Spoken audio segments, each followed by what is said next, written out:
Hello students, आज हम start करेंगे IUPAC नॉमेनक्लेचर।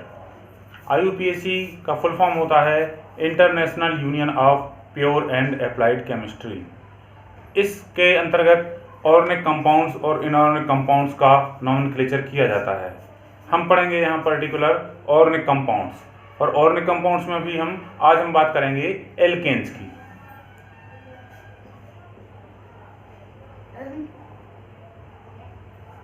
एल्केन्स में इसके नाम के अंत में ANE लगा होता है।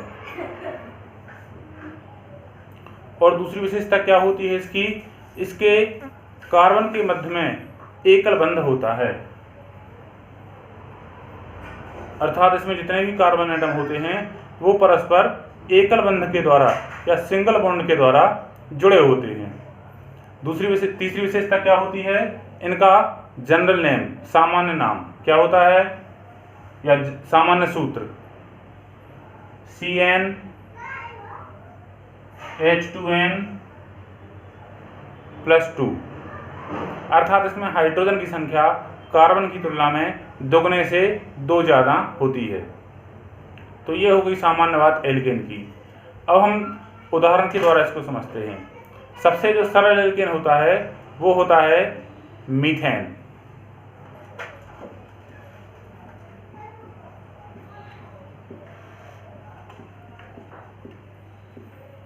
इसका सूत्र होता है CH4, अर्थात इसमें 4 हाइड्रोजन कार्बन से जुड़े होते हैं।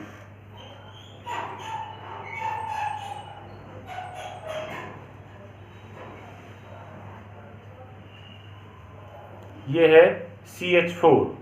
कार्बन हमेशा 4 बंध बनाता है।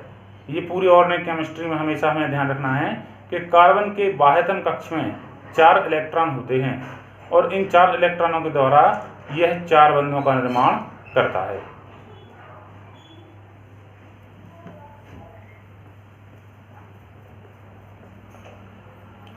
अब एल्केन के हम कुछ और उदाहरण भी देखते हैं।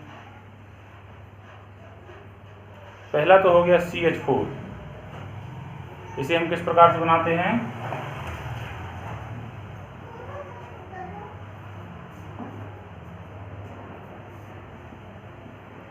इस प्रकार से। अब यदि एक की जगह हम 2 कार्बन का कोई अणु लें तो उसका सूत्र क्या होगा, C2H6।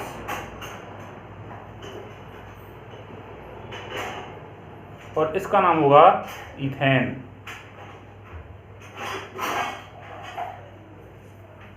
इथेन में 2 कार्बन होंगे, इस प्रकार से। अब ये कार्बन आपस में एक बंध के द्वारा जुड़े हुए हैं। अब प्रत्येक कार्बन 3 बंध और बना सकता है, तो ये 3 हाइड्रोजन से और जुड़ेगा।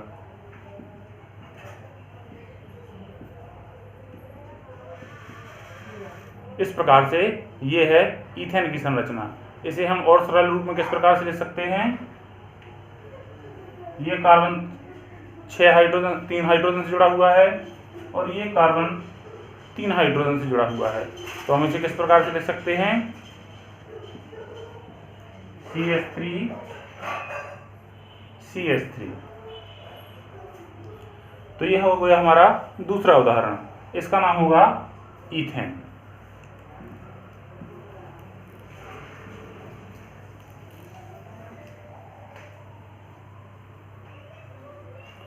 इसके बाद बारी आती है तीसरे उदाहरण की, अर्थात 3 कार्बन वाला अणु।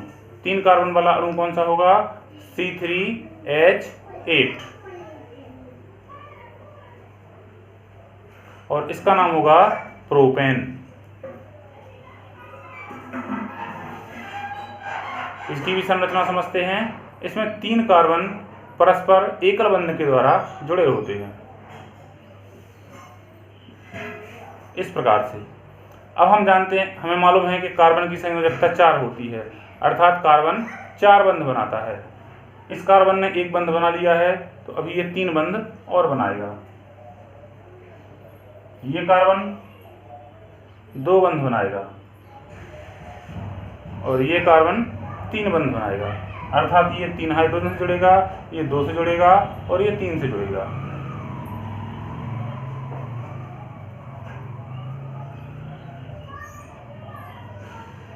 इस प्रकार से संरचना बनेगी C3H8। अब इसे हम और सरल तरीके से कैसे लिख सकते हैं, इस तरह से इसे हम 3 भागों में बांटकर लिख सकते हैं, CH3 CH2 CH3। तो ये हो गई हमारी प्रोपेन की संरचना। इसके बाद आता है चौथा उदाहरण, ब्यूटेन।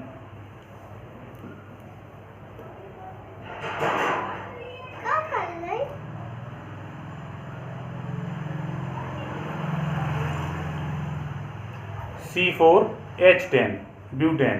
ब्यूटेन में 4 कार्बन और 10 हाइड्रोजन होते हैं। इसकी संरचना भी उसी प्रकार बनेगी।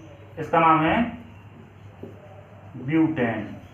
इसी प्रकार 5 कार्बन वाला C5H12 pentane, C6H14 hexane, C7H16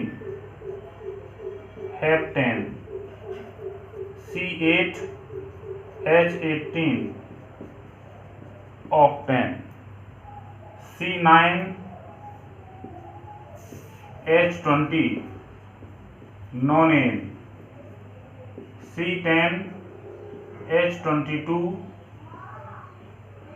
decane. इसके आगे भी होता है 11 के लिए अनडेकेन, फिर 12 के लिए डोडेकेन, इसी तरह आगे बढ़ते जाते हैं। लेकिन सामान्य तौर पर हमें 11th और 12th लेवल पर सिर्फ कार्बन 10 तक ही लेना है। तो हमने क्या देखा, 1 कार्बन वाला जो है उसे कहते हैं मीथेन,